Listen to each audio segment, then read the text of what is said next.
Britain is already at war with Russia, one of the authors of the government's Strategic Defence Review has warned, while arguing that the UK can no longer rely on the US as a dependable ally.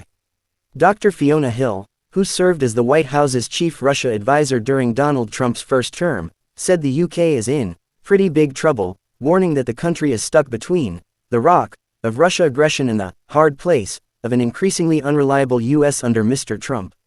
Her comments come after the government's Strategic Defense Review (SDR) unveiled last week, found that the armed forces are not ready to fight opponents like Russia or China.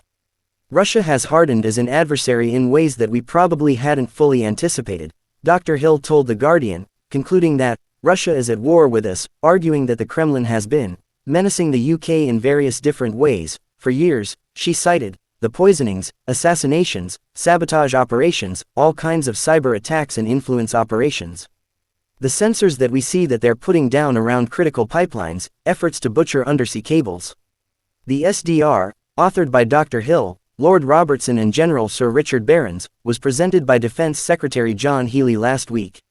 He warned that the British Army needed to become 10 times more lethal in the face of the immediate and pressing threat from Russia and the rise of China.